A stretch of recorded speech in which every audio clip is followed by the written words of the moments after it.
150 करोड़ की आबादी वाला देश, हर 5वां शख्स 25 साल से कम उम्र का, यानी नौकरियों के लिए तैयार एक बड़ी आबादी। लेकिन नौकरियों की कमी है क्या? भारत में जॉब्स की सख्त कमी है या फिर युवा मॉडर्न एज में जो जॉब्स आ रहे हैं उसके लिए खुद को तैयार नहीं कर पा रहे?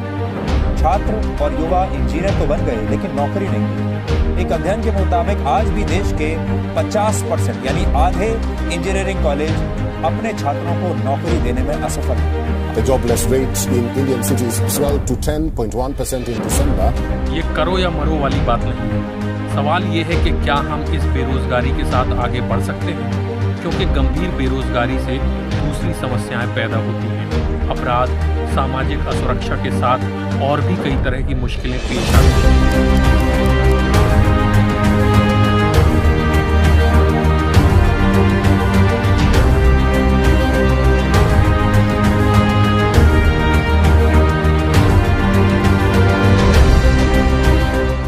भारत को आज़ाद हुए 75 साल पूरे होने वाले हैं। हमने काफ़ी क्षेत्रों में तेज़ी से विकास किया है, पर एक ऐसी समस्या है जिसका समाधान आज तक हम नहीं कर पाए हैं, और वो है बेरोजगारी, अनएम्प्लॉयमेंट। और इसको दूर किए बिना हम कभी भी विकसित नहीं हो पाएंगे।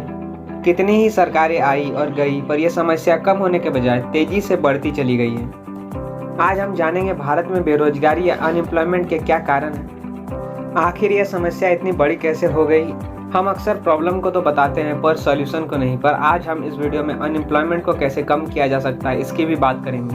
भारत में अनएम्प्लॉयमेंट के लिए बहुत सी चीज़ें जिम्मेदार हैं, पर आज हम कुछ मुख्य कारणों पर बात करेंगे। पॉपुलेशन ग्रोथ, भारत की आबादी हर साल तेज़ी से बढ़ती चली आ रही है। हाल ही में यूएन की वर्ल्ड पॉपुलेशन रिपोर्ट में कहा गया है कि इस साल के अंत तक भारत दुनिया का सबसे बड़ा आबादी वाला देश बन जाएगा। भारत में 50% से भी ज़्यादा युवा है, एक ऐसा वर्ग जिसे रोजगार की आवश्यकता है।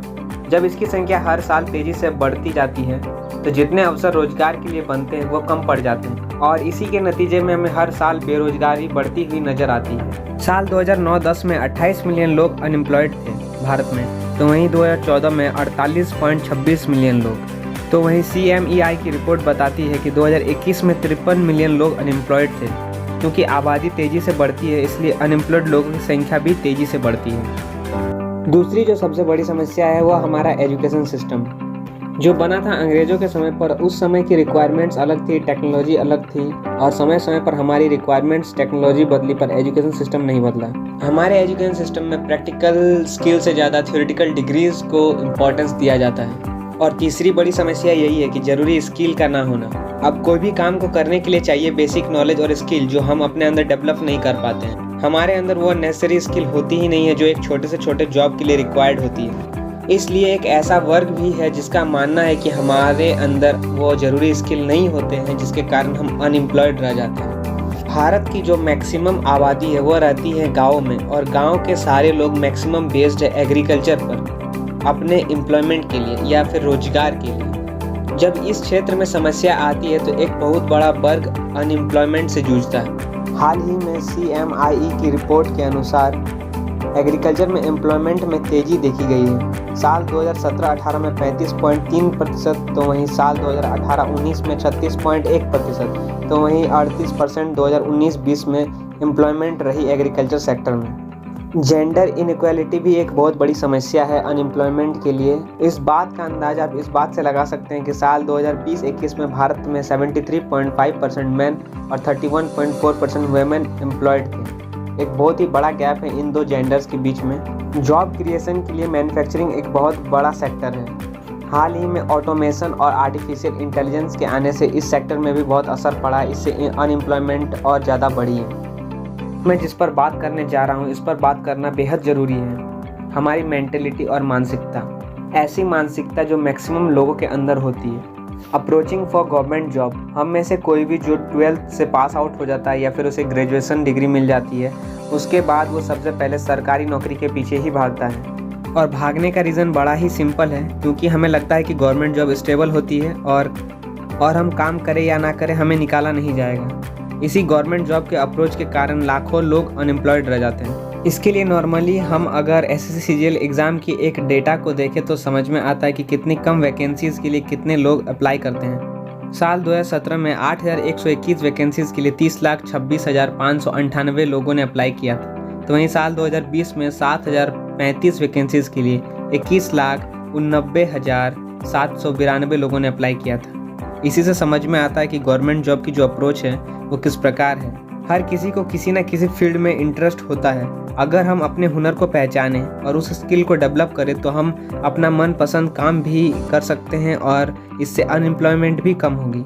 दूसरी जो एक मानसिकता है वो मैं समझता हूँ हमारे एजुकेशन सिस्टम का ही फेलियर है।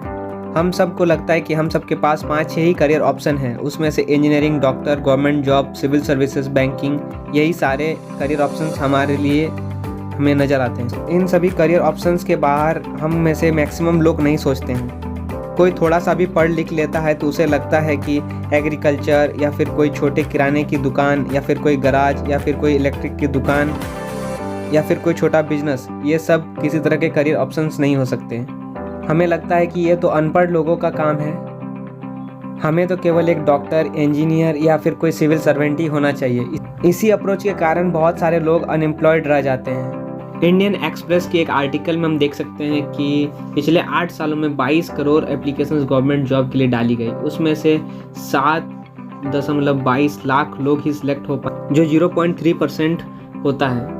इससे आप समझ सकते हैं कि गवर्नमेंट जॉब का क्रेज किस प्रकार है। अगर हम सॉल्यूशंस की बात करें तो सॉल्यूशंस बहुत ही सिंपल है। अगर हमें एम्प्लॉयमेंट चाहिए तो हमें अपने सोच को बदलना होगा, हमें नए नए करियर ऑप्शंस की तरफ अप्रोच करना होगा, अपने स्किल को डेवलप करना होगा।